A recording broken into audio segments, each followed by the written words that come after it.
안녕하세요. 원성도 TV를 찾아주셔서 감사합니다. 오늘은 오랜만에 한민족의 희망 40번째 동학에 대한 이야기를 해보겠습니다. 동학이란 교조 최재우가 서구 기독교, 당시는 천주교였지만 서구 기독교의 도리에 대항하여 동쪽 나라인 우리나라의 도를 일으킨다는 뜻에서 붙인 이름이며 1905년에는 손병희에 의하여 천도교로 이렇게 개칭이 되었습니다. 천도교 하면 생각나는 것이 3.1 운동을 주관적으로 이끌었던 기독교와 같이 어깨를 나눈 그러한 민족 종교로 우리가 기억을 하죠. 동학의 창시자 최재우는 아마 서출로서 자기의 처지와 당시 사회의 부조리 등의 심한 내면적 갈등을 가지고 있었던 것으로 보입니다. 그래서 그는 40세까지 일정한 직업이 없이 이런 전국 절이나 이런 수도원 등을 찾아다니면서 그런 방황 생활을 계속했답니다. 뭔가 세계의 이치를 깨닫고 싶었던 거겠죠. 그는 당시에 사회상을 왕조가 몰락하여 개벽을 대망하는 말세였다고 보았다고 그는 그의 저서에 기록하고 있습니다. 그러면서 그는 이러한 시국에 대하여 천명을 돌보지 않는 경천의 가치관이 무너진 그런 난세로 보았던 것입니다. 이러한 시기에 서양의 그 군함들이 와서 강화도에서 신미양요 같은 것들을 일으키고 대동강으로 가가지고 거기에서 위협을 하고 하는 이런 서양의 위협을 이는 느끼면서 이 왕조가 이제는 때가 다 되었는 것 같다 하는 그런 느낌을 받고 아마 동요가 심했던 것 같습니다. 거기에 서학이 들어오면서 서양 학식이 학문이 들어오면서 많은 사람들이 이런 부분들을 받아들이는데 큰 혼란이 일어났던 것도 이에게 큰 충격이었던 것 같습니다. 이와 같은 위기의식에서 최재우는 서학과 그 다음에 서구 기독교에 대한 대응으로 동학이라고 하는 새로운 도를 1860년에 제창하게 된 것입니다. 그러나 최재우의 이 동학은 서구 기독교에 대한 깊은 이해에서 나온 것 같다는 것이 많은 사람들이 하는 이야기입니다. 그는 천시, 천명 이런 한국적으로 표현은 하지만 그 내용이 기독교와 흡사한 것이 많고 구태여 동학이라는 표현을 한 것으로 보아 기독교를 초월하는 종교를 생각한 것 같습니다.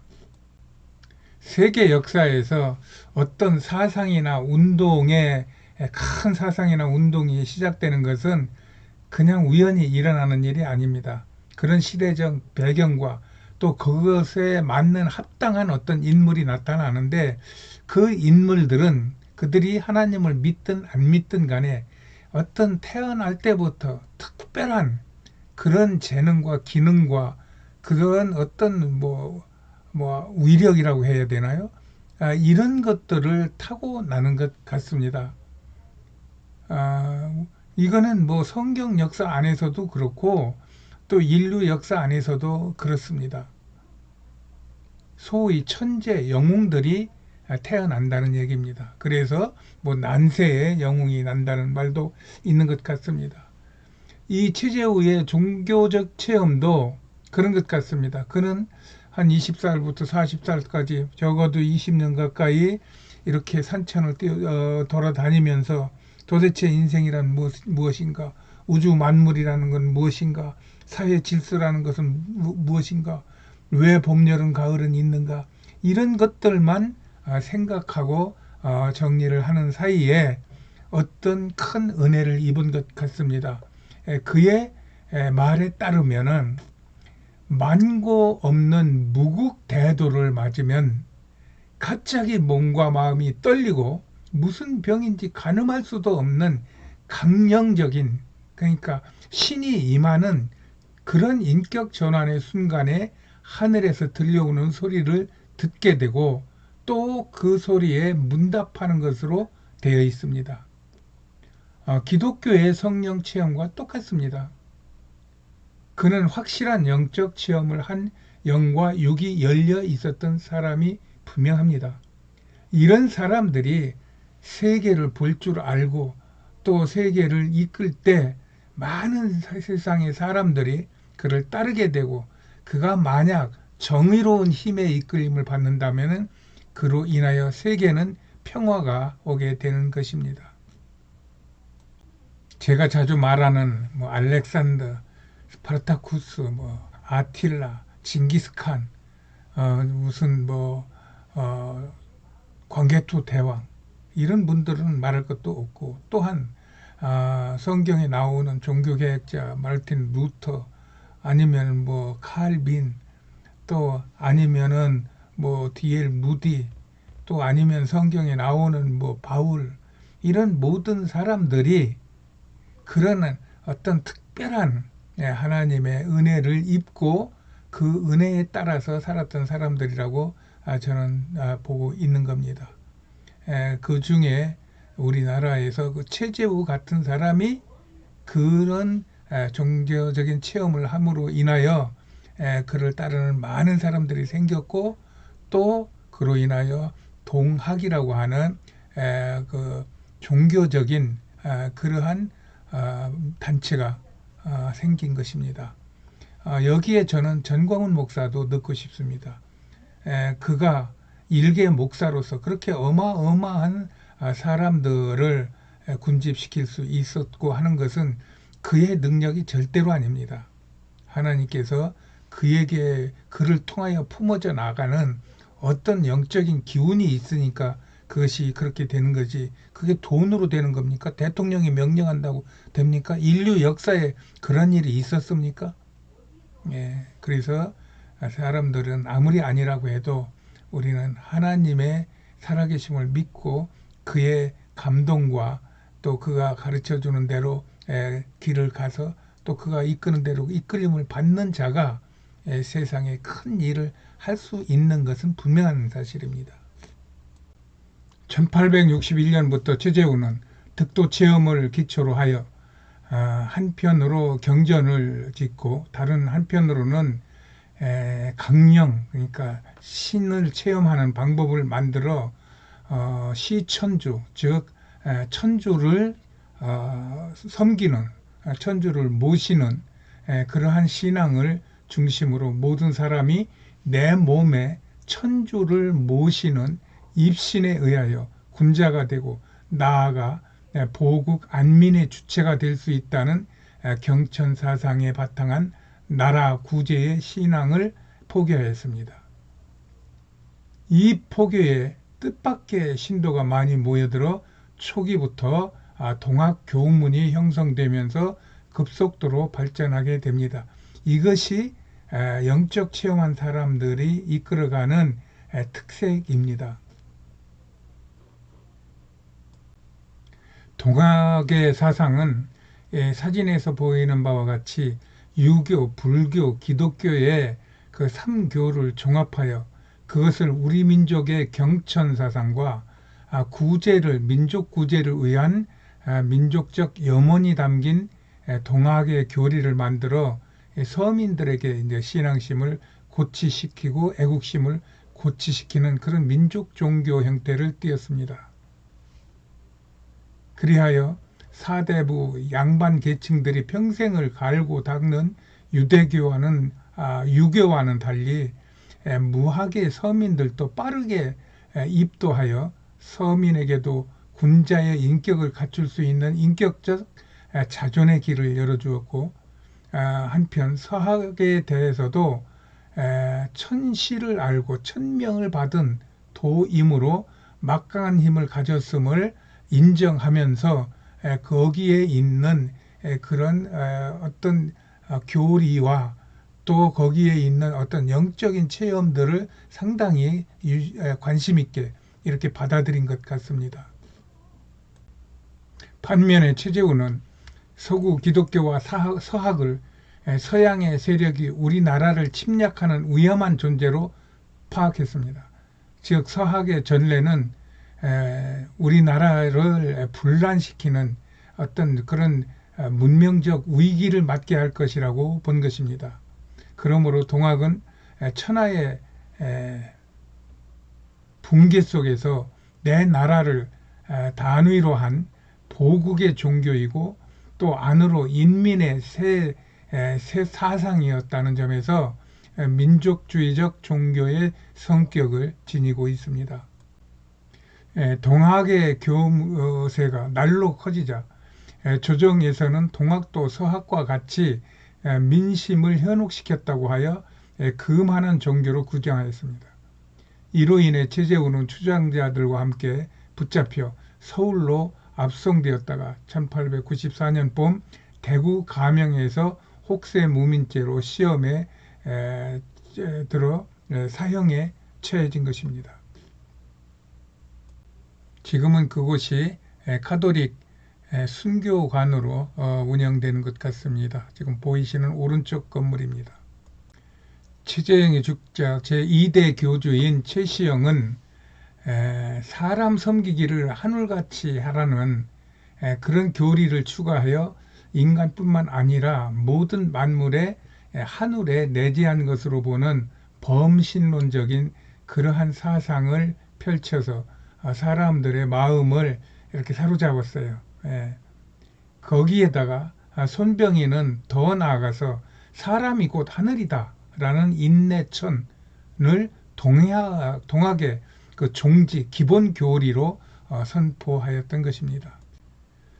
이 동학의 사회사적 의의는 양반 사회의 해체기에 농민 대중의 종교가 세워졌다는 점에 있는 것 같습니다.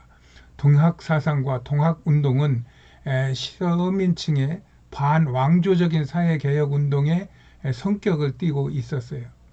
1894년 전봉준의 동학혁명 이후 동학은 민중의 집단적 시위운동으로 전환되면서 탐관오리의 혁파, 외세의 배척 등 정치적인 요인이 끼어들며 사회운동의 요인이 강해지기 시작했습니다. 1894년 갑오 동학 농민운동에 와서는 동학군이 표어로 내세운 제폭구민 폭력자들을 제거하고 민중을 구하자 충멸외이 그 축적자들 그러니까 부정축제자들을 멸하고 그 다음에 그 외를 일본을 몰아내자 그 다음에 진멸권귀 그 권세를 멸하고 귀신을 내쫓자 뭐 이런 것들로 이미 동학운동이 혁명적인 사회개혁운동으로 전환이 되었음을 보여줍니다. 계획기에 동학운동은 단발령에 대한 지지 세력이 되어 개화운동을 하기도 했지만 갑진개혁운동을 일으키면서 1905년도 천교도 선포 이후에도 개화에 적극적으로 참여하여 흥학회 운동에 공명하여 보성학교, 동덕학교 등 많은 학교를 세우면서 교육에 열을 보이기도 했습니다. 내가 보기에는 이 교리를 이어받은 것이 증산도 같습니다.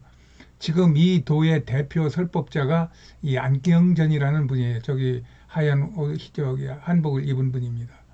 그의 강의를 유심히 들으면 위의 내용들과 거의 일치합니다. 최재의 체험적 영성이 그에게서도 느껴집니다. 본 영상이 자료도 그의 설교 자료 유선 STV 상생방송이라는 곳인데 에서 따온 것이고 내용은 다음 백과를 정리한 것입니다. 그의 사상과 언어에서 많은 기독교적인 요소를 느낍니다. 그는 한 종교단체의 수뇌부로 기독교와 연합하기는 쉽지 않겠으나 더 강력한 영성가가 그를 이끌어 준다면 나라와 국가를 위하여 헌신할 수 있는 역사가 일어날 수도 있을 것 같습니다. 이것을 나라의 지도자들이 감안하여도 좋을 것 같다는 생각을 해봤습니다. 여하튼 이 동학 또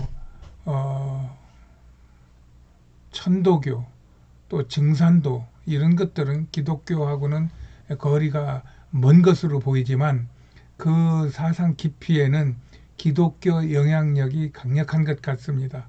다만 그들이 종교단체를 따로 만들었기 때문에 예수를 안 부르고 삼위일체를 안 부르고 십자가 구원을 안 말하지만 그들 중에 은혜를 입은 사람들이 있을 것 같습니다. 오히려 천주교보다는 이쪽에 은혜 입은 사람들이 있을 것 같습니다. 이러한 것을 유심히 보고 증산도 분들을 잘 대우를 하고 또 교제를 해서 그들과 같이 좋은 하나님을 섬길 수 있는 예수 그리스도를 구세주로 섬길 수 있는 그런 전도의 길이 열렸으면 좋겠습니다. 오늘 나라를 생각하다가 3.1절을 생각하다가 동학의 혁명을 들여다보았습니다.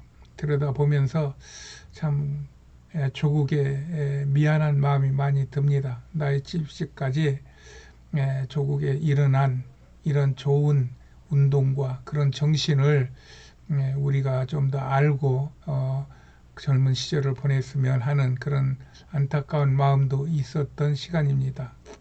어쨌든 대한민국은 정말로 세계 유수의 나라가 될 것을 저는 마음속으로 늘 그리며 기도하고 있습니다. 하나님께서 우리나라를 축복하여 주셔서 대한민국이 세계를 이끌 수 있는 초인류 지도국가가 되기를 날마다 기도합니다. 오늘은 여기까지 하겠습니다. 안녕히 계세요.